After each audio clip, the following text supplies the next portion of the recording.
when COVID-19 hit us in the spring of 2020. The pandemic sent the world reeling, forcing us to shut down economies, forcing us to recalibrate our normal, forcing us to confront the what's next. What's next for jobs, for education, for families, and our health and well-being. This podcast ponders how we will live in this COVID era. What's on the horizon? What should we expect? Where are the opportunities? We explore the what's next in the next normal.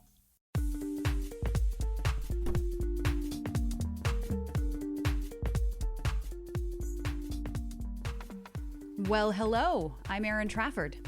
I'm Dave Trafford. And we are into episode 2 of The Next Normal. And today we're pulling that thread. We are going into the workplace, which I think, can we say that on the surface, it feels like COVID had the biggest impact on the workplace, maybe second only to healthcare? Well, even that qualifies in the workplace setting, right? Right. It just is the way we have delivered healthcare, the way we have reorganized healthcare is extreme in some cases, but it did really reflect the whole focus on the future of work, how we are going to deliver productivity in the workplace, and those are really big issues that, we talked in the last episode about meaning. I mean, think about how the meaning of work has changed to, Ujwal, our Kulgut, he is our cultural anthropologist on the show. And just to think about how the meaning of work has changed, not just the future of work. So I think you're right, because it affected everything. Look at your house, right? You, Dan, working from home, the kids are in the house, the pets are in the house. All of a sudden, that's a completely different definition of work and workspace. And what it means to be productive and what it means to use your time, which I think is also sort of the underlying themes that we're going to get into in this episode today. I mean, when you go from being in a dynamic office environment to all of a sudden having no separation between your breakfast table and your desk and your children's play space, that is going to cause all of these questions to bubble up about what does it mean to do work? Where do I do work? How do I do work? And how are we going to move forward? So that's what we're going to dig into in today's conversation with our hosts, and kicking things off with Lisa Taylor. Yeah, Lisa's at Challenge Factor. Her expertise and her firm actually deals with the future of work. And, we just got into small minutia. For example, what is it going to be like just to navigate trying to get onto an elevator, and how much that has changed? And not surprising, Lisa's already thought about it. One of the things that we've seen a lot over the last number of weeks, even as companies have shifted and started to really focus on their reopening strategies and reimagining strategies, is what does it actually mean, and what is it going to take for things not to be one size fits all? It used to be that it was recognized not the entire employee base, was a monolith and you had to have different flavors, but now the number of different flavors and the amount of accommodations and needs and conflicting needs is actually at an extreme point. And so how do employers make some sense of this? For two reasons. First, because we have to. We will be returning back to having relationships that are not based on everyone sitting in their makeshift offices at home. We will resume business relationships as we had in the past, and we need to be able to migrate there into what those relationships will look like. And second, from a practical perspective, even individual employees don't want the options to be endless. They want to know, what's the framework? What's the way that we're going to do this? We hear it over and over again to our politicians, but also to our employers. What's the plan? And so that ability to kind of say, okay, it's not one size fits all, but here are the variations of sizes, and here's how we're going to plan, and here's how you raise issues when you have them, with a really renewed sense that it's okay to actually have a new need. I think we've developed an enormous amount of that type of managerial muscle.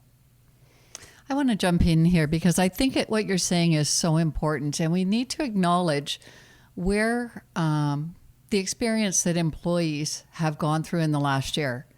in this tremendous period of uncertainty. Now we're asking people from a behavioral perspective to make decisions about the risks, the benefits, and the trade-offs of going back to work, whatever that means, whether it's a hybrid work experience, whether it's going back, commuting, going back to an office, going back to what they were doing previously. And I think that your point about the need for a plan, but certainly for the employers to have a plan, but also for the employees to have a plan, some context that will help them make decisions, because the endless uncertainty has been really, really hard on people.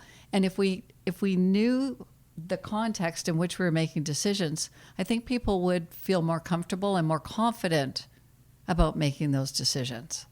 Yeah, I really like that. And, one of the faculty members at York, a philosopher, really nailed it around this time last year in 2020, where she expressed that the reason why every decision we go to make is so difficult is because it's laden with moral hazard. We can't actually judge what's good and bad. And the way that we used to make those decisions is kind of all up in the air. So we've kind of come to terms with that a little bit in our personal lives. We still struggle to make decisions, but it's not so angst-ridden about, how will I get groceries? Should I go or should I order? We've kind of sorted through some of those first level decisions that we need to make over the last number of months. But work is a whole new story. How do you integrate employees that have made the decision to vaccinate or not vaccinate? How do you integrate different types of workers so that there's equity in who gets to return to an office or who doesn't have to return to an office? There's lots of ways where we're about to embark on a period where in the work world, we're also experiencing a little bit of this moral hazard. We're not sure the actual implications of decisions in one way or another. And that's where leaders need different types of tools to try to navigate. They can't just take a straight line strategic planning approach. We've got to come up with different ways of asking different questions that help us to create something that actually works for all and for the business. I mean, at the end of the day, employers exist for a reason. We need to be able to sustain whether it's the mission and goals of the organization or the needs of the business. And that also needs to be factored in. So we're in this interesting scenario in the midst of all of this, Lisa, because our business has never had an office space for 6 years. And we found it took us a good 4 years to figure out what our culture was going to be, because the hardest part was resolving conflict. Because we weren't seeing each other. We weren't going out for coffees together, getting lunch, sorting out tough situations. Instead, we would have the tough situation on a Zoom call, and that would be the end of it. And this is just one example among so many, but it took us a good 4 or 5 years. We're still figuring it out. But the benefit for us is that half of our employee base has been with us since pretty much day one, and now they've settled into a culture that the other half is slowly learning. But one of the questions I guess I have for you also is, there's so much talk about all the new things, all the supposedly positive things that will come out of working from home, more flexible hours, time with our children, blah, blah, blah. There's not a lot of talk about all the challenges that we're going to have to deal with. For example, and this is a negative example, but still important, how do you judge harassment in the workplace? Whatever kind of harassment that would be. You need new policies. You need the legal framework to understand that. I'm just curious to hear your thoughts on that. Yeah, I think you're right. And they are really important topics. And we have seen a rise in different types of complaints and how things actually happen when the inappropriate behavior, for example, happens online, as opposed to in person, and you don't have other allies around you or other people that are kind of also observing the same thing, and you're isolated.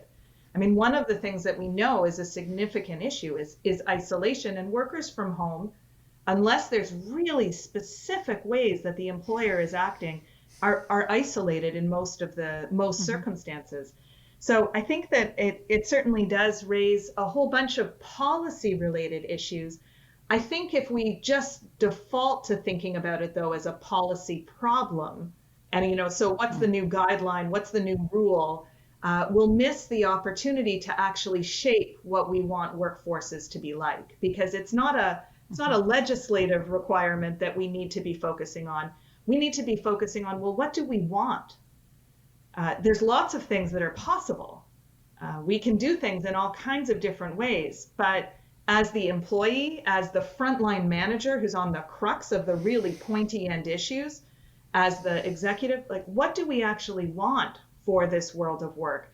And what do we want it to look like, when our children and our grandchildren are going to work? What will work look like then? Sometimes it's much easier for us to actually be able to articulate what we want now if we think about it by saying, if we're successful in evolving the world of work, what does it look like for our grandchildren? Mm-hmm. So I'd love to hear what all of you have to say about that. What do you think our grandchildren should have as their workplace environment? Well, Dave Hardy, the whole idea is that we get into a situation where you are, professionally, you're doing exactly what Lisa is suggesting we all need to do, because the planning that you do is generational.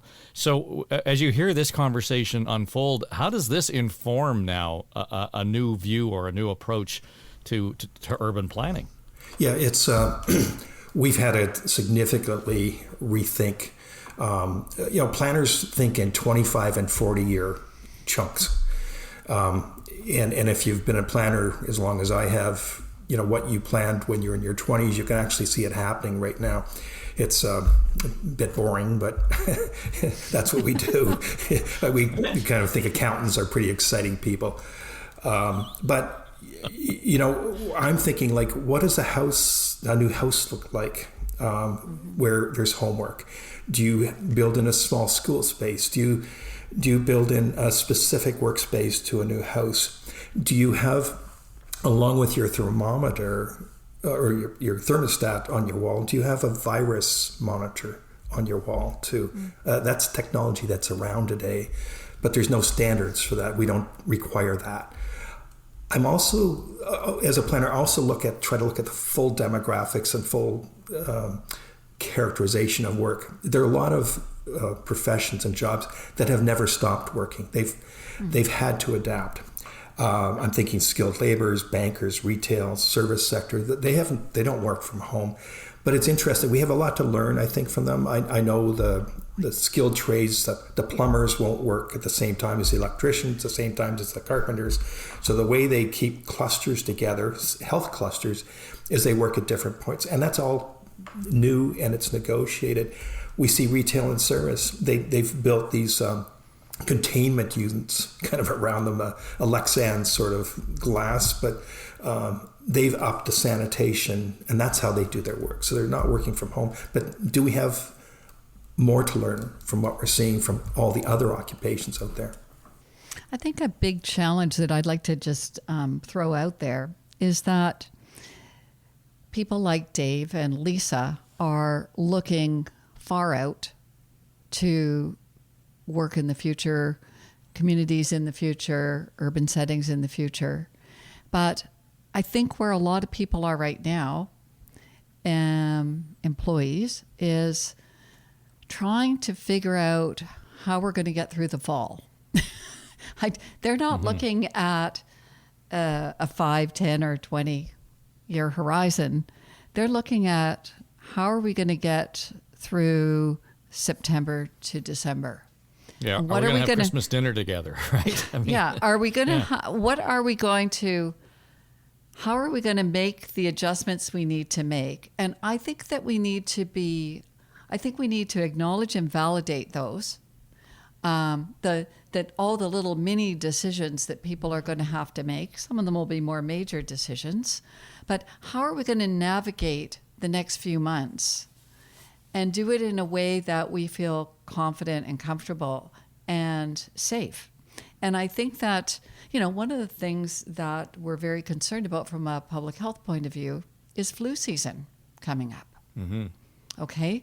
Like, we can't just sort of say, well, geez, let's get through the summer, and if we could just get everybody vaccinated, we can put this thing behind us and go back to where we were. We can't.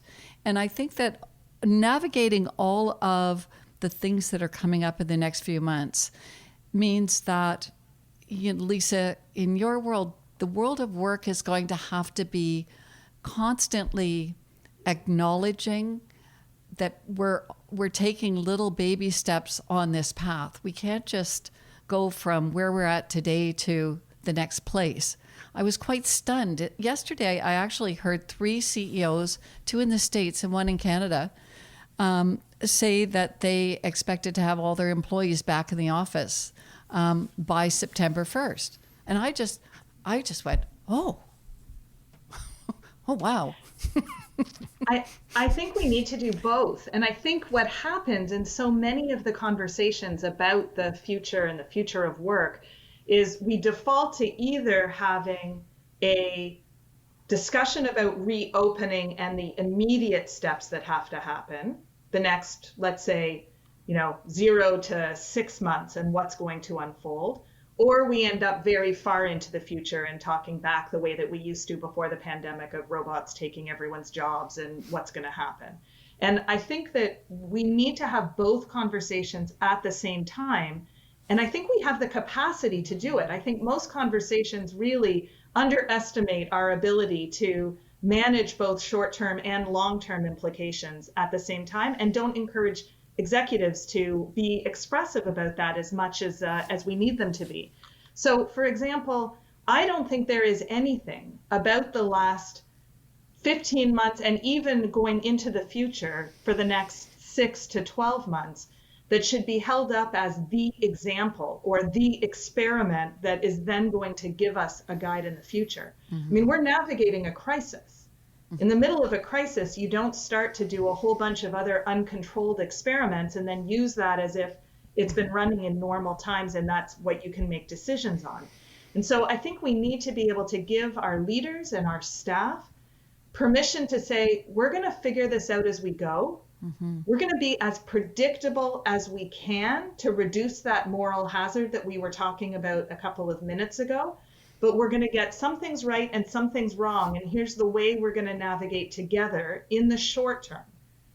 And then in the long term, let's start using some of the things that have come out of the pandemic, the relationship between work and life, parenting and working, health and work, social justice and relationships in the workplace. Like, let's take a look at all of these things that are not going to be solved in the next 6 weeks. And let's make sure that the decisions that we are starting to emerge with reflect the kinds of things that we want to see over the long term. And let's do both. Let's not say we can only think about the short term or only think about the long term. Let's make sure we're doing both at the same time. So one thing before we got a few minutes here, and I just want to pick your brain on this then, Ujwal. We've talked a lot about the culture. We've talked a whole lot about how we have redefined and changed our perspective on the workplace, such as it is, given our COVID experience. What we haven't touched on is the whole question around productivity. And you being the meaning expert, I'm curious to know, how you have seen that shift and be reinvented or redefined. It's funny. I have a conversation coming up on a podcast with a senior vice president at Target in a couple of weeks, and we're talking about the future of work, and we're studying changing meaning around work. And one of the areas is productivity and how people think about it. And certainly it's the one time where the shift away from hours spent to how fulfilling the tasks have been, that's an incredible transformation. It's still, I'm making it sound bigger than it is. Again, the shift is still smaller than we all think it is. It's still a small percentage of the workforce that has changed what productivity really means to them in their minds. But even if it's a small percentage, it's significant enough that it's actually impacting work environments. One example, I was recently reading an article that talked about how 2020 was a record year in the US for people considering a switch in career, or for people virtually walking into their manager's office and saying, I'm not satisfied with the tasks I do in my job. That's fascinating to me. And I think that's a result of some of these changing meanings.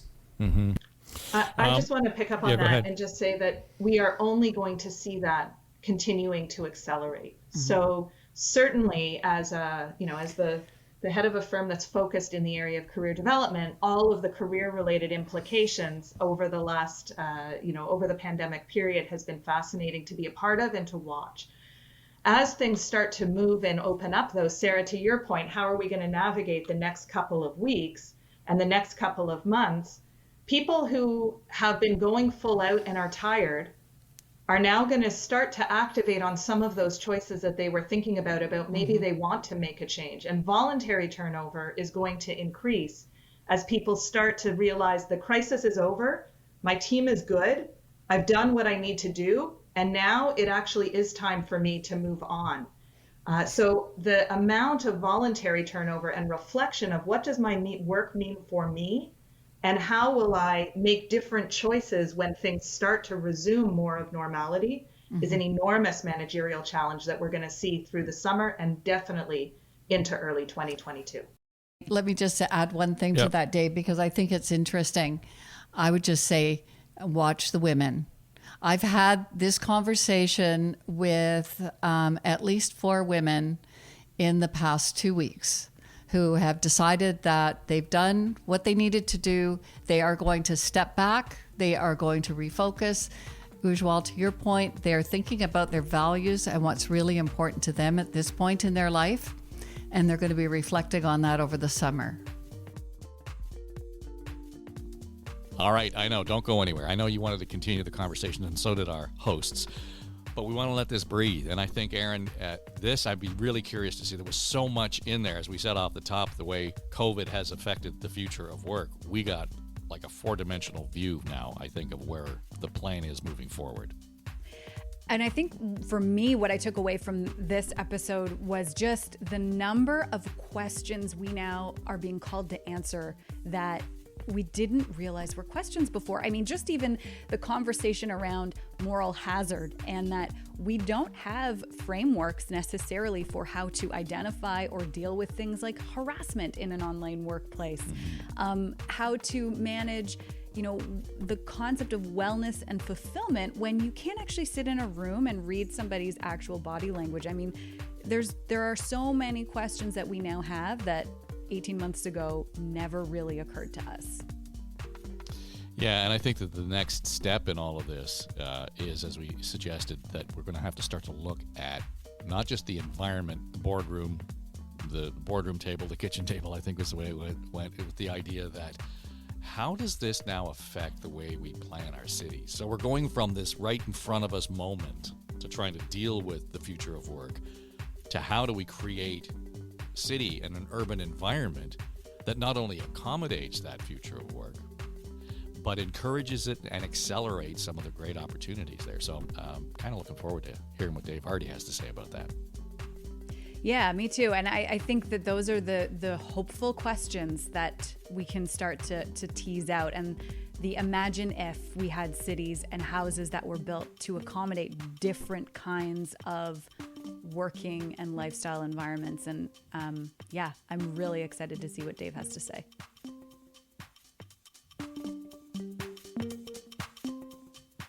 The Next Normal is sponsored by Challenge Factory, shaping the future of work. By Decision Partners. Our world is a better place when we make better decisions. By Motive Base, decoding implicit meaning behind what people talk about. And by Hardy, Stevenson and Associates, planning the cities of the future. Comments, questions, or ideas for our hosts? Feel free to drop us an email at hello@storystudionetwork.com. This series is produced for the Story Studio Network by Eye Contact Productions.